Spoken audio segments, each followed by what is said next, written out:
What about the Clemson case? And I know you told me, and totally fair, that you're more well versed in the specifics of the Florida State case here, but are there any key differences outside of obviously just the arena in which they're taking place between the Clemson and Florida State cases?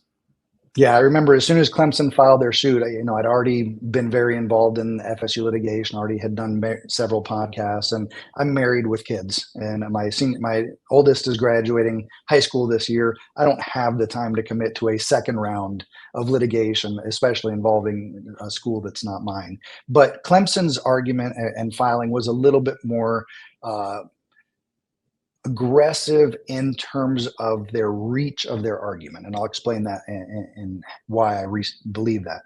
Their argument similarly mirrored Florida State's, and their initial complaint was less aggressive in terms of the punitive damages, which came in their amended complaint. But one thing that Clemson said that Florida State had not yet said is, we can leave. We can leave and our rights go with us. This agreement only extends for so long as we are members of the ACC. Now, the reason why I think that's a reach is because in arguing this, they did uncover something that I don't think the Florida State attorneys had keyed in on yet, but I think that they took the argument one step too far. What we're talking about here is the actual grant of rights, and the grant of rights for the ACC, which has been circulating online, an unsigned copy. Everybody, all the news pundits and all the articles said the irrevocable rights. The irrevocable rights are conveyed through 2036. And the reality is that, much like they've done on several other occasions, and we can get into that if we really want to spend some time here, the ACC wasn't fully transparent and wasn't complete in their assertion.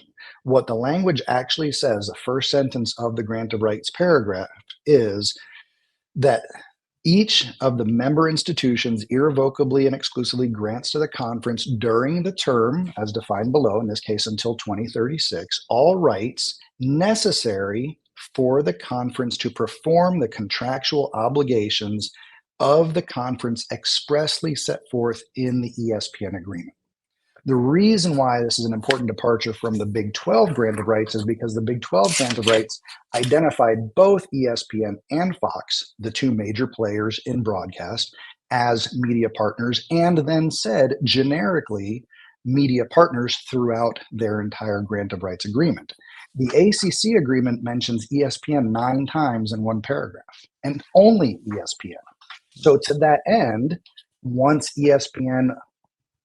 it was leaked that ESPN had this unilateral opportunity to extend or not extend, that's where the teeth of this language comes in. That's where your statement of it's laughable that the grant of rights would mean anything other than they're stuck until 2036, that's the sentence that I'm referring to.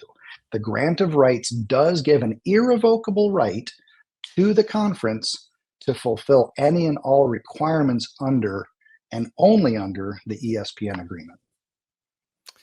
So am I understanding this correctly then? If ESPN has, theoretically, then they have the option to cut it off in 2027, then you'd have to find a new media partner, and then the grant of rights would not carry over into that because it would not be ESPN. Therein lies the issue here with that sentence. That is correct. If the ACC had written it correctly and appropriately to do what you believe it was intended to do, and many other people, including myself when this all got started, it should have said ESPN and any other subsequent media partners with which ACC partners with. Got it. Okay. That's pretty fascinating. Very, very interesting. Now, I mean, the other part of the Clemson case that really made me chuckle a little bit is that they are now asking for punitive damages from the ACC too, which, yeah, I mean, look, I understand making a case like, hey, maybe they haven't done the greatest of work in keeping up with the Joneses in college football, so to speak. But is there any merit to that? Is that a tactic somehow? What do you make of throwing that out there at this point? I think you are absolutely correct that this is a scare tactic for purposes of mediation, but it's not without some merit. So yes, you do want to put the other party in fear of not just a zero, which is an unlikely possibility, but that they might have to pay something, an even unlikelier possibility. But the percentage chance is not zero. So the argument there is, look, You think we owe $542 million. We think that you have damaged our reputation in an unmeasurable way. This is why our agreement for $150 million is so reasonable. Now, whether that works or not, that's up to the strategists in the ACC room, boardroom, as they're discussing this to make a determination. Neither of the three parties, I believe, are really truly ready to capitulate, are really truly ready to settle. But it's May. And as that calendar ticks off, not the legal bills, not the fights in the court, as the calendar ticks by, that is the greatest asset to Clemson and Florida State, because again, there is a legitimate argument, a very legitimate argument, that ESPN, the moment they say we're out, which why wouldn't they be out? They have a conference that is losing two, if not more, of their marquee members, and backfilled it with Cal, SMU, and Stanford, who are not media darlings, to put it mildly. Okay. Why would they continue to pay what they are contractually obligated to pay now? So that's why the ACC, if they were listening to me, which they won't, FSU homer attorney boy does not get a seat at their table. Embrace the basketball conference mentality. Get $300 million, $450 million from three of your partners to shore up the loss of the football revenue, and go all in on being the best version of the Big East that this century will ever see. Another piece of this, and this may be getting a little bit outside of just what's fair to ask of you and your area of expertise, but I'm very interested in how upset ESPN got about, first of all, the option that they have to cut this off in 2027. They were very upset when that happened through Florida State the first time around, and now the judge ruling in the Clemson side of the case that they're going to have to produce unredacted. The ACC will have to produce unredacted copies of that agreement with the ACC. And the thought being like, all right, well, like, ESPN says trade secrets, right, is what they're worried about getting out there. But like, what else could we find in there? What is your, maybe not even speculation, but what would be your theory as to why? Is there anything beyond the obvious there in the trade secrets that they're saying they're worried about that could be in some of those documents? So I was at the North Carolina hearing on the Mecklenburg County hearing the first time that this came up, and I was able to be there when ESPN presented their arguments as to the document being sealed in the North Carolina case. And frankly, I thought the ESPN lawyer did a very good job. Of the three parties, I thought they were the most prepared and the most eloquent in their presentation of their case. And their point specifically was, look, we write contracts all the time. We have dozens of different parties that we have to negotiate with. And the production of this document will hinder our ability to operate in the marketplace. We have both upstream clients and the other conferences that we're dealing with, but then we have downstream negotiations too with individual member schools as we go through this process. So by releasing this information, which has never been publicly released before, you are creating a competitive advantage for Fox and for any of the other secondary players like Apple or YouTube TV that might want to move into this space. That's a compelling argument. That's a compelling issue. They call it trade secrets because they have to. That's the only exception to, in particular, the sunshine laws in the state of Florida. Now, what the specific fight is and the nitty gritty for those who haven't been following with the idea of these sunshine laws in Florida, ESPN was prepared in the FSU suit to provide an unredacted copy. They just need the Florida State lawyers to agree to an unredacted copy remaining private while the public filing is redacted. And the problem there is that the sunshine laws prohibit any attorney representing any state agency from agreeing to withhold information. Now, the judge could still order it. So even though it happened in South Carolina where the judge ordered it and they don't have the sunshine laws, there's just a procedural set of hurdles to overcome before the exact same thing happens in Florida. And no, I don't think Florida State is, or ESPN is that upset about it because they offered that in the North Carolina hearing. Gotcha. Okay. Well, I guess where do we go from here? What is next? Like the immediate next steps as far as we'll go to the Florida State case. What do you expect next? So the first thing that's happening in the Florida State case, as we mentioned before, is that the judge on the April 22nd hearing kicked out the complaint, amended complaint, and instructed Florida State to file a second amended complaint.